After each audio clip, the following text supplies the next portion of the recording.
Alright, let's see what these get. What the? Yeah, I'm just gonna walk away. The Super Kid game, a momentum-based action platformer where being good actually makes you faster. I've been working on it since the summer, and I made a little video on it in December, and this is the second one. Last one was focused on the creation, this one's going to be focused on combat, and I just want to get right into it. I'm excited to tell you guys what I've been up to. Besides not uploading. But before I say anything else, I just want to say thank you so much for the support on the last video. I saw all the comments, all the love on the game, and I just want to say I really am thankful to see, you know, people who love what I make, and it really just is something I'm thankful for. And one thing I'm especially thankful for is the sponsoration. Nah, I'm just joking. Okay, no, but the next thing I want to talk about together, which is the speedometer and the style meter. I had a comment last time that suggested you should add something to see how fast you're going. It'd be cool for people to break the max speed record, and that's why I did something to check how fast you're going. Now, I tried a lot of different things. I tried having numbers to show how fast you're going, and I personally liked it, but like, it led to me staring at the top left the entire time instead of looking at the actual screen. Oh, look, I just got hit. And it was really distracting. So I just changed it with a simple bar that goes from like yellow to red, and I honestly like it way better. It's not too distracting, but it still shows you how fast you're going and like encourages you to go faster, yada yada, that cool stuff. I also added speedometers in the world in addition to the actual UI, and that kind of solves both problems. You can see how fast you're going in real time, and the numbers are there, but it's not too distracting. And with these in-world speedometers, every time the player passes it, it records the speed at the checkpoint, and you can see your max speed at your checkpoint, leading and encouraging people to break top speed at slopes and stuff. And yeah, it was a really good idea. Thanks. And one more thing I might as well mention, since the same guy suggested I add it, is with Flow, the special ability in this game that makes you go faster and stronger. Not only did I fix the blending on the Flow, which honestly, it's night and day how much better it is, thank you commenter, but also I added a top speed run and that one Mario star pose. You know the one. The next thing I want to talk about, style meter. Whew! I love things like this in games. I got inspired by this fan game I saw. I think it was called Sonic Overture. If not, I'll put it on a screen. But I really just love the concept of hitting one enemy and then hitting another and then hitting another and barely getting one last second. I don't know, call me an addict, but I just love that feeling of getting one off last second. But in that game, it didn't do anything. And in this game, it didn't do anything either. But then I had somebody playtest the level, they played, and they didn't even see the style meter once. And I didn't want to tell them, hey, what do you think of that meter up in the corner? Because like then that'd defeat the whole purpose. So, looked at that one comment again, and make the sword longer. At first I was going to do that by just like buying, oh, make your sword longer. But then I thought, to give this meter a purpose, how about the higher your style, the longer the blade? And that's this little blue / crescent thing you see right here. For every 10 style points, your blade and your parry time gets longer, making attacking easier and parry longer the better you are, which is the whole point of this game. So that was actually a really good idea. So I just added the same flow texture from my bar, slapped it onto there, and that actually fit a lot better than I thought. I posted a short with the style meter asking people what they think, and somebody told me add the same effect that was on the text to the bar, and I tried that. Here's a clip of it. But even though I liked it, I felt it was distracting. Like, it took more attention away from the style words and put more attention on the bar, which I felt defeated the whole purpose of style. It felt more like stress than style. So I made it less shaky, and I just made it a simple 16-bit bar that just bit down or whatever. But I don't know. Let me know what you guys think. Next thing we gotta talk about is the enemies, because oh my goodness, figuring these things out were hard.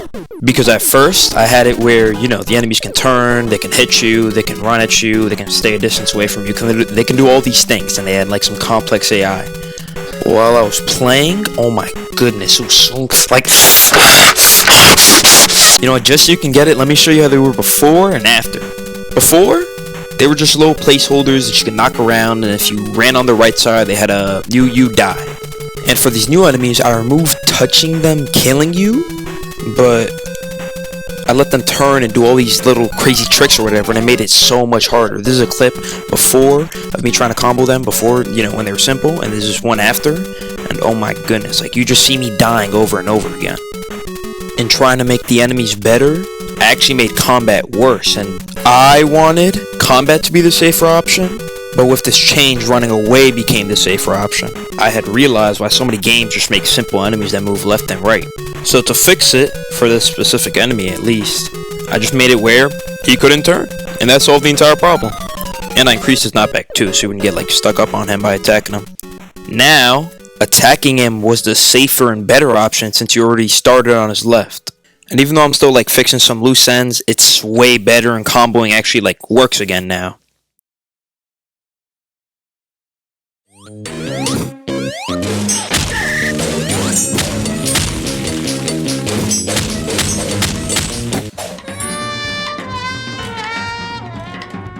Alright, the last thing I want to talk about in this devlog is the boss. Now, I had a lot of fun making this boss, if I gotta be honest. Here's some pages I made while sketching out the design. But I honestly don't have a ton to say about it, so I'll just keep it simple. There's tons of different bosses that test tons of different things, and me personally, bosses are one of my favorite parts of games. The idea I had was to make a boss that tests what you already learned in the level, which was moving, jumping over obstacles, and staying aggressive. I didn't want to make a boss about gimmicks and some weird ability that you hadn't learned yet. If you understand the movement in the combat, the fight feels good. If you don't, then you're going to have fun struggling. The art's not done yet, but most of the programming for the boss is done. The only thing I need to figure out is how I want it to end, because right now you just kill it and you drop some coins and then, just nothing, yeah. But I can honestly say it is so fun to fight this boss. You start with 1 health and you build up your flow and you get to 2, and then it's kind of like a challenge that tests how long can you platform and stay alive. How long can you stay at, more than 0 health? How long can you stay alive while platforming and attacking? And it's so satisfying, attacking, be on 1 health, and then building up that last second of flow and getting your health back. Trust me, it is satisfying. I just need to do the art and all that stuff, and then it's done. This is fun. I love making bosses. I was gonna add a last phase that has him jumping out of his car. That's a car, you can't tell because I haven't drawn it yet. But it didn't really fit with it, and it was kind of testing the player on things they hadn't even learned yet. So yeah.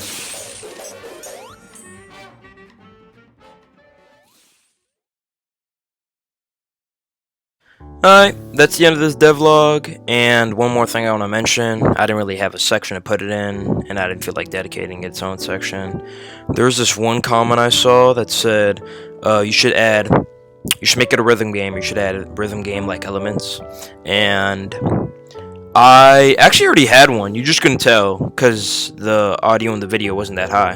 When you attack enemies, it adds this little orchestra hit kind of sound, kind of like in Wind Waker. You attack enemies and then it adds this sound. It helps with timing, and it's just satisfying in general, if I gotta be honest.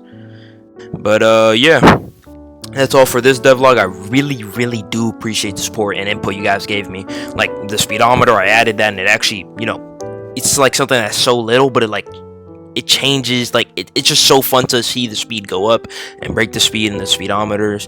The enemies, I fixed them, and the style meter is honestly really cool. And that suggestion of make this sword longer, that goes exactly with the style meter, gave the style meter a purpose. I really do appreciate the support, the love, and the suggestions, and keep them on coming if you have any more. But yeah, that's all for this devlog. Next one, I don't even know what or when it's going to be on, but for the meanwhile, I'm just going to keep on working. I appreciate if you guys watched it this far, even if you didn't. And I just want to say thank you all for watching, and God bless y'all. Have a good one. Peace.